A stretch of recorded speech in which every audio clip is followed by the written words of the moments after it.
கௌதம் மதுமிதா சீரியலில் நாளைக்கு ஒரு வேறு லெவல் செம்ம மாசான அதிரடியான எபிசோடு வந்திருக்குன்னே சொல்லலாம். அதுக்கு முன்னாடி எல்லாருக்கும் இனிய புத்தாண்டு நல்வாழ்த்துக்கள். வீடியோ பிடிச்சிருக்குன்னா லைக் பண்ணிட்டு பார்த்து சப்போர்ட் பண்ணுங்கள் ஃப்ரெண்ட்ஸ். அபிஷேக் கிட்டேருந்து மதுமிதா வந்து செம்ம மாதம் வந்து காப்பாற்றுறாங்க. மிஸ் பண்ணாமல் ஃபுல் வீடியோ கேளுங்க ஃப்ரெண்ட்ஸ். இந்த பக்கம் அபிஷேக் வந்து அதிரடியாக வந்து ஃபோன் பண்ணுறாப்புல சத்தம் இல்லாமல் வந்து கௌதம் வந்து ஃபோனை அட்டன் பண்ணிவிட்டு பாட்டி வந்து சாமிக்கிட்ட வந்து மனசார வேண்டிகிட்டு இருக்காங்க. என் பேரை வந்து இந்த பிரச்சனையிலேருந்து நல்லபடியாக வெளில வரணும்.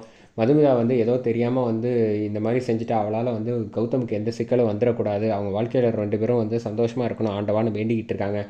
அந்த சமயத்தில் கௌதம் வந்து யார் ராணி அப்படின்னு கேட்குறப்ப சிரிச்சுக்கிட்டே இருக்காங்க. சிரிக்காமல் முதல்ல வந்த விஷயத்த வந்து ஃபோனில் சொல்லு அப்படின்னு சொன்னோன்னா, ஃபோன்லலாம் வந்து உனக்கு சொல்லணுன்னா ஒரே ஒரு சிம்பிள் தான். சும்மா வந்து எல்லா பிரச்சனைக்கும் காரணம் வந்து நான் தான் அப்படின்னு சொல்லிவிட்டு அந்த கேஷியர் விஷயத்தில் வந்து நீயே வந்து சரணடைஞ்சிரு.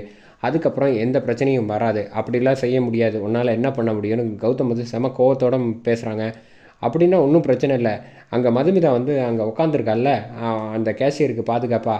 அப்புறம் நான் மதுமிதாவுக்கு வந்து ஒரு முடிவு எடுத்துருவேன் அப்படிங்கிற மாதிரி சொன்னோன்னே, இங்கே பாரு தேவையில்லாமல் இந்த விஷயத்தில் தலையிடுற வேலை வச்சுக்காத, அவளை எதுக்கு இந்த பிரச்சனையில் இழுக்கிற அப்படின்னு சொன்னால், அப்போ உனக்கு புரியுதுல விஷயத்தோட வந்து நீயே போய் வந்து அதிகாரிங்க எல்லார்கிட்டையும் வந்து நான் தான் தப்பு பண்ணிட்டேன், என்னால் தான் அவனுக்கு வந்து இந்த மாதிரி ஆயிடுச்சுங்கிற விஷயத்த நீயே சொல்லி ஒழுங்காக இந்த பிரச்சனையை சுமூகமாக முடிச்சுக்கிற வழியை பாரு, நான் திரும்ப கூப்பிட்றேன். அப்படி இல்லைன்னா மதுமிதாவுக்கு தான் பிரச்சனை அப்படின்னு சொல்லி ஃபோனை வச்சிடுறாங்க.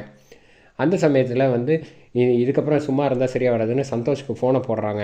ஃபோனை போட்டுட்டு இங்கே பாரு மதுமிதாவை வந்து நல்லபடியாக பத்திரமா பார்த்துக்க, முதல்ல வந்து ரியாக்ட் பண்ணாத ஃபோனை எடுத்துகிட்டு தனியாக வா அப்படின்னு சொன்னோன்னா, எதுக்கு நண்பா இவ்வளோ தூரம் சொல்கிற அப்படிங்கிறப்ப, காரணம் இருக்குது, எனக்கு இப்போ ஒரு ஃபோன் வந்துச்சு, இந்த விஷயத்தை வந்து எல்லா பிரச்சனையும் காரணம் மதுமிதா தான், அவளை வச்சு வந்து என்னை வந்து மரியாதை எல்லா உண்மையும் ஒத்துக்க அப்படிங்கிற மாதிரி வந்து சொல்கிறான். நம்ம எந்த தப்புமே செய்யாதப்போ இவ்வளோ பெரிய பிரச்சனை வருதுன்னா அவனை நான் முதல்ல வந்து உயர் அதிகாரிங்க எல்லாருக்கிட்டையும் வந்து இந்த தகவலை வந்து சொல்கிறேன் அப்படின்னு வந்து சொன்னோன்னே, சந்தோஷம் வந்து வேண்டாம் ஏற்கனவே பிரச்சனையாக இருக்குங்கும்போது நீ அப்படியெல்லாம் சும்மா விட முடியாது, நம்மளை வந்து அவன் மிரட்டுறாங்கும்போது அவனுக்கே அவ்வளோன்னா நம்ம எந்த தப்பு செய்யாதவங்க நம்ம சும்மா விட்டுறக்கூடாதுல்ல, நான் சொல்லிடுறேன், நீ மதுமிதா கிட்ட வந்து பாதுகாப்பாக கூடவே இரு, எங்கேயும் நவுந்து போயிடாத அப்படின்னு சொல்லிட்டு ஃபோனை வச்சிடுறாங்க. அப்போ மதுமிதாவுக்கு வந்து மறுபடியும் அபிஷேக் வந்து மாஸ்க்கை மாட்டிக்கிட்டு வந்து ஃபோன் பண்ணி பேச ஆரம்பிக்கிறாங்க. இங்கே பாரு முதல்ல நீ அந்த இடத்துல இருக்கேல்ல கேஷியருக்கு பாதுகாப்பா, முதல்ல அங்கேருந்து கிளம்பி வீட்டுக்கு போகிற வழியை பாரு அப்படின்னு சொன்னோன்னா, அதெல்லாம் முடியாது, யார் நீ அப்படின்னோட, நீ அந்த இடத்த விட்டு நவரலைன்னா உன் புருஷனை வந்து இப்போ வெளியில் வீட்டுக்குள்ளே மட்டும்தான் வந்து பிடிச்சி வச்சுருக்காங்க, அதுக்கப்புறம் நிரந்தரமாக உள்ளே இருக்கிற மாதிரி ஆகிடும், உனக்கு வந்து உன் புருஷன் மேலே வந்து அன்பு பாசம் இருந்துச்சுன்னா அந்த இடத்த விட்டு போகிற வழியை பாரு அப்படின்னு சொல்லிட்டு ஃபோனை வச்சிடுறாங்க.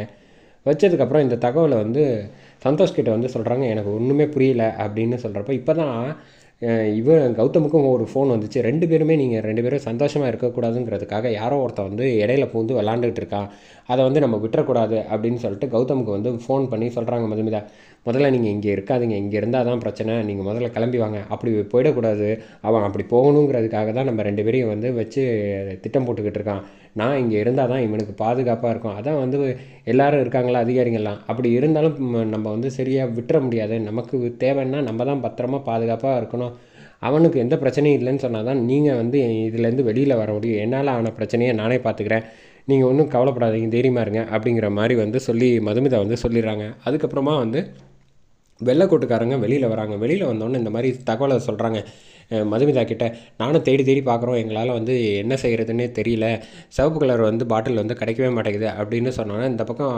கேஷியரோட மனைவி வந்து கண்ணாப்பின்னு திட்ட ஆரம்பிச்சிடுறாங்க மதுமிதாவை. அப்போ பக்கத்தில் உள்ள அதிகாரி வந்து சொல்கிறாங்க, இந்த மாதிரி ஏமா உங்களுக்காக தாம்மா அவங்க வந்து இவ்வளோ தூரம் போராடிட்டு இருக்காங்க, முதல்ல வந்து என்ன விஷயமோ உன் புருஷனை எப்படி வந்து பிரச்சனையிலேருந்து வெளியில் கொண்டு வரணுமோ அதை மட்டும் பாரு, அதை விட்டுட்டு இவங்கள வந்து கூட உதவிக்காக வந்து நிற்கிறவங்கள வந்து நீ சத்தம் போட்டு எந்த பிரச்சனையும் கிடையாது, உனக்காக தானே வந்து நேற்றுலேருந்து வந்து தேடிக்கிட்டு இருக்காங்க, அப்படி இருக்கும்போது நான் என்ன பண்ணுறது, இவங்களுக்கு வந்து உன் புருஷன் வந்து பெரிய ஆள் சப்போர்ட் பண்ணுறாங்க, ஆனால் எனக்கு இருக்கிறது அவர் மட்டும்தானே அப்படிங்கிறப்ப, எதுவாக இருந்தாலும் கொஞ்சம் நிதானமாக யோசிங்க அப்படின்னு சொல்கிறப்ப வந்து மதுமிதா வந்து ஒரு செகண்ட் டக்குன்னு யோசிக்கிறாங்க.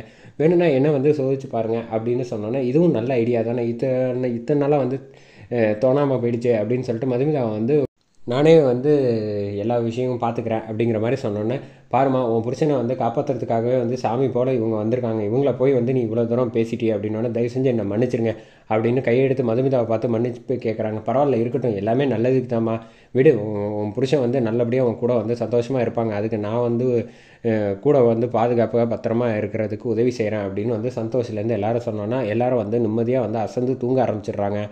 அந்த சமயத்தில் தான் இங்கே வந்து என்ன செய்கிறதுன்னு தெரியாமல் வந்து கௌதம் வந்து ஒரு அதிரடியாக வந்து யோசிச்சுக்கிட்டு இருக்காங்க. இதுக்கப்புறம் வந்து நம்ம வந்து விட்டு வச்சா அவன் சரியாக வராது. நம்ம முதல்ல வந்து மதுமிதாவுக்கு வந்து பாதுகாப்பாக இருக்கிறதுக்கு ஏதாவது ஒரு விஷயம் வந்து திட்டம் போடணும் அப்படிங்கிற மாதிரி வந்து கௌதம் யோசிச்சுக்கிட்டு இருக்காப்புல. கௌதமுக்கு மறுபடியும் வந்து ஃபோன் பண்ணுறாப்புல அபிஷேக். ஃபோன் பண்ணிட்டு, என்ன உன் பொண்டாட்டியை வந்து அங்கேயே பத்திரமா இருக்க வச்சுட்டா எல்லா பிரச்சனையும் வந்து முடிஞ்சிடும்னு நினச்சிக்கிட்டு இருக்கியா அப்படின்னு கேட்டோன்னே, 2 பேருக்கும் நாங்கள் பேசுகிறது உனக்கு எப்படி தெரியும்னோன்னே, என்னை நீங்கள் யாருக்கிட்ட பேசினாலும் இந்த உலகத்தில் எனக்கு தகவல் வந்துடும். முதல்ல வந்து புரிஞ்சுக்க, என்னை வந்து நீ வந்து ரொம்ப குறைச்சி எடை போட்டுக்கிட்டு இருக்க கௌதம். நான் உனக்கு கடைசியாக வாய்ப்பாக சொல்கிறேன். மரியாதையாக வந்து நீ வந்து எல்லா தகவல் உண்மையும் சொல்லிவிட்டு நீ தான் வந்து உள்ளே போகிறையா, அதுதான் உனக்கு நல்லது, உன் பொண்டாட்டிக்கு நல்லதுங்கிற மாதிரி சொல்லிவிட்டு ஃபோனை வச்சோடனே இவர் லைட்டாக குழம்ப ஆரம்பிச்சிடுறாங்க. மதுமிதா அந்த சமயத்தில் தூங்கிட்டு இருக்காங்க. அங்கே வந்து வெள்ளைக்கோட்டுக்காரர் கேஷியர் இருக்கிற இடத்துக்கு ரூமுக்கு வந்து சத்தம் இல்லாமல் வந்து முகத்தை மறைச்சிக்கிட்டு அபிஷேக் வந்து அதிரடியாக ரூமுக்குள்ளே வந்துடுறாங்க. வந்துட்டு அவர் ஒரு ஒரு விஷயத்தை பண்ணிவிட்டு அங்கேருந்து வெளியில் வந்துட்டுருக்காங்க. வெளியில் வந்துட்டு இருக்கப்போ மதுமிதா பக்கத்தில் வந்து சந்தோஷம் அசந்து தூங்குறாங்க.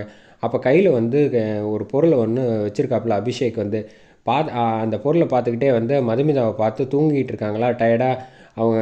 அந்த சமயத்தில் தான் அபிஷேக் வந்து முடிவு எடுக்கிறாங்க. என்ன மதுமிதா, கௌதம் கூட வந்து கூடவே இருந்து பொண்டாட்டியாக இருந்து மொத்த சொத்தையும் வந்து நீ எடுத்துக்கலான்னு பார்க்குறியா? அது வந்து நான் இருக்கிற வரைக்கும் நடக்காது. நீ இருந்தால் தானே எல்லா பிரச்சனைக்கும் காரணம். அதுக்கு உனக்கு முடிவு கட்டிட்டா மொத்த சொத்தையும் வந்து என் அம்மாவுக்கு வந்து சரி நானும் வந்து அனுபவிச்சுக்கலாம்.